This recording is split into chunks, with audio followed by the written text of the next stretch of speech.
Welcome back to the program and welcome to Alan Tudge and Stephen Jones. Thanks very much for joining us. G'day, Dave. First to you, Alan Tudge, on Tony Abbott's budget reply speech. Will he indicate tonight where the coalition will make savings? He'll indicate some places where we can make savings, and we have already done so. But tonight really is about outlining the plan as to how we can make the economy stronger and make our society stronger. Isn't tonight about responding to the government's budget and in doing so saying whether or not you support the savings that they've made? Well, as I said, we'll wait and see what Tony Abbott says tonight. In part, it will be a critique of the budget and a critique of the government. But equally importantly, it'll be outlining our plan and our vision for the future, how we can strengthen the economy, how we can make our society better, and how we can give hope to the Australian people that things can be better, that this great country doesn't have to be governed by a terrible, wasteful government. That's what Tony Abbott will be doing tonight. Stephen Jones, on the budget, how do you feel about going back to your electorate and explaining that not only has Labor delivered 3 more years of deficit, but also that it's going to be making some painful cuts? The baby bonus gone, tax cuts deferred, health, tertiary education all being hit as well. Yeah, look, the people in my electorate know they've got to make a choice between having a job or meeting an artificial deadline for returning the budget to surplus. They'd rather have a job, they'd rather keep their businesses open, and they'd rather us keeping the economy ticking over, the best performing economy in the world. And frankly, in response to what Alan has said just now, what Tony Abbott has got to come clean with the Australian people is how he's going to fill his $70 billion black hole. People would like to know about his secret plan to increase the GST. People would like to know. People would like to know about. What evidence do you have? Look, we know that there is a strong campaign inside business community, inside the Liberal Party themselves, that they want to see an increase in the They have a massive revenue problem. A massive revenue problem. This is a distraction. The only way the that revenue they can doesn't fix come it, to the Commonwealth, Stephen. All the revenue from the GST goes to the states, and the states have to agree before the GST can be picked up. Certainly Tony Abbott hasn't said anything about increasing the GST. In fact, he's ruled it out. But that's right. But can I just pick up on one point? I mean, Stephen talked about jobs here. Last year, the Treasurer said it was critical for jobs and cost of living for the budget to be in surplus. This year, they're saying the opposite. So which is it? Is it important for the budget to be in surplus for jobs, or is it important to have record budget deficits for jobs? You can't have it both ways, Stephen. Well, Alan, that's the problem. If you want to pretend that the Australian economy lives on another planet and not planet Earth and is not interconnected to the world economy, you go on doing that. But the fact is, we are a very good performing economy, low unemployment, low interest rates, low inflation, in a world of troubled economies. It's a miracle that we are doing as well as we are. Jobs are growing, the economy is growing. Just onto some of the specifics, Alan Tudge, would you be happy to see the back of the baby bonus? Would I be happy to see the back of the baby bonus? Well, we're going to have to make some very serious decisions in relation to the budget, because we are inheriting $192 billion of budget debt, which Labor will give to us should we be fortunate enough to be in government. So we'll have to make tough decisions, and we make no bones about it. Well, we've already outlined some of our savings. We've said that we won't proceed with the school kids bonus. We have said that we'll have to reduce the size of the public service by 12,000 people through natural attrition, and we've made other commitments, and we'll have to take a close look at these other things. I've got a press release from 1996 where John Howard said exactly the same thing, 12,500 people by natural attrition. The result was well over 40,000 people sacked within 2 years of them being elected. So we can't believe a word they say when it comes to this. First the GST. You said exactly the same thing in 1996. We know what you're going to do because you've got form. I want to hear whether the Leader of the Opposition is going to confirm tonight that he intends to increase taxes for Australia's lowest paid workers. Is that the sort of hope, that an opportunity that he wants to give to low paid workers in Australia? Okay, well look, there are a few other issues that, as I mentioned at the start of the program, are providing a bit of a distraction today. One of them was the Coalition's initial refusal to allow a pair for Michelle Rowland. She wanted to go home to care for her sick child and put in a request. It was initially refused. This is what the manager of opposition business said on the doors this morning. If we were aware that Michelle Rowland had a sick infant on Monday, she would have been given a pair on Monday. so she could return to her child, exactly as she should. What we are seeing here are political games from the Labor Party. I was shocked to hear Tanya Plibersek this morning on radio trying to link Michelle Rowland's pair to the paid parental leave scheme. I mean, how low will Tanya Plibersek fall? How desperate will Labor to become to be now using a sick child as a political pawn to try and attack Tony Abbott?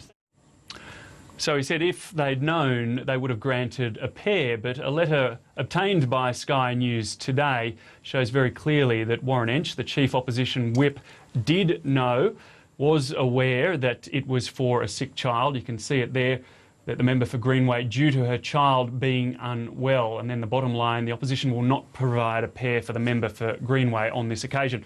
Should point out that that pair has now been granted. But Alan Tudge, what happened here? Well, David, I should say that I'm a father of two little girls myself, and if they're sick, naturally I'd like to be at home with them. So I can understand Michelle wanting to be at home with her sick child.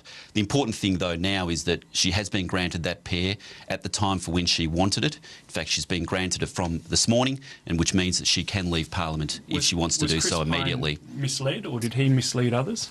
Well, you'll have to discuss that with Christopher Pyne and with Warren Entsch. But the important thing now is that a pair has been granted.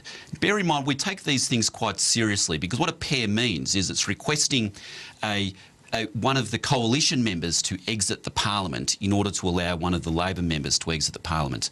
We sought some further information on Monday when the request was made. That information wasn't forthcoming. When it was, we granted the pair. Stephen Jones, the Prime Minister today, said that this is essentially proof that Tony Abbott doesn't get working women. What did she mean by that? Oh, look, I think it's a pretty clear example that Tony Abbott will stop at nothing for crass political opportunism. And Chris Pyne has been aiding and abetting him in this process. I mean, you know, they did the right thing only after exhausting every other possible alternative. They don't get what ordinary working people go through, and particularly working women. Isn't Labor embarking on political opportunism as well by pushing this forward? There is one thing that is absolutely certain. There is no way that Christopher Pyne or Tony Abbott would have granted that pair, that leave to Michelle Rowland unless he'd been shamed into it. That is Wouldn't have done it unless they were shamed into it. He has tried to find every other alternative to doing the right thing. It was only when it became public, it was only when he was shamed into doing it that he realised he had no other option but to do the right thing. Alan Tudge. I just think that's an outrageous accusation, because the request was made on Tuesday morning for a pairing to be given on Thursday night. And so the chief opposition whip requested further information because it didn't appear to be an urgent matter. That information was not forthcoming. When that information was forthcoming, then the pair was given.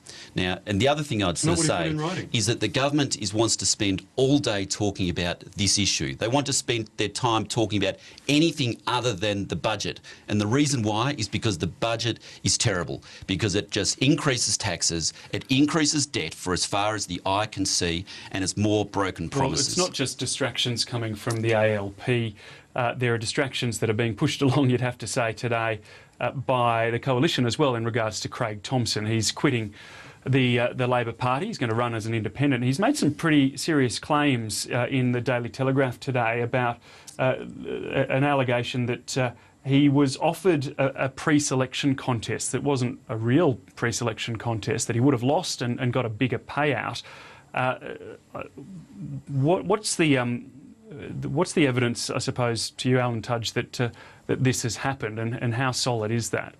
Well, Craig Thomson himself has made this very serious allegation that a sham pre-selection was going to be held in order to defraud the Commonwealth of $100,000. That's the allegation which Craig Thomson himself is making.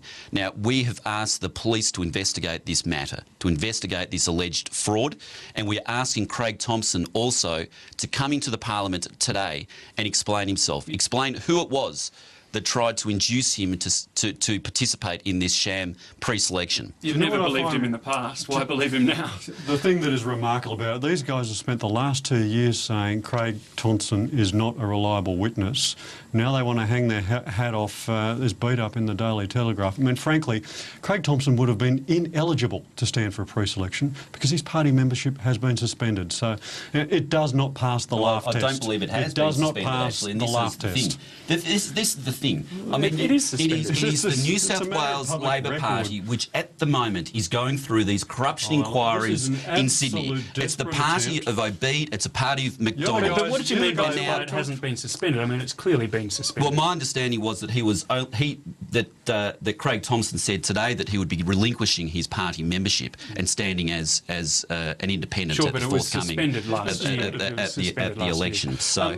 But Stephen Jones, it's still a serious allegation, whether or not whoever it's made by. I mean, it was made by Craig Thompson, but shouldn't it be investigated? It is a serious claim. I'm not privy to the details of those discussions. If there is truth in it, it should be investigated. But frankly, it does not pass the laugh test. Craig Thompson would not have been eligible to stand in any pre-selection because his suspension has been suspended, not by one person, but by the entire Administrative Committee of the Australian Labor Party. So it just could never have hadn't happened. resigned. Does not pass the laugh test. He hadn't resigned, he'd just been suspended. So that administrative committee could have easily just lifted that suspension order and he could could have never have participated happened. in that sham. It Now this could is, never have politically difficult. this is an alleged fraud against the Commonwealth of $100,000 by a member of the Australian Parliament. Absolutely. This needs to be investigated by the Australian Police, and Craig Thompson needs to go into the Parliament today and outline exactly the conversations which he had with which ALP members in New South Wales that he had those conversations with. Okay. Alan Tudge, Stephen Jones, I know you've got to get to question time. Thanks very much for your thoughts today. Good to be with you. Thanks, David. And thanks very much for your company on Lunchtime Agenda. We're going to take you to the House of Representatives today. I'm sure it'll be a fire.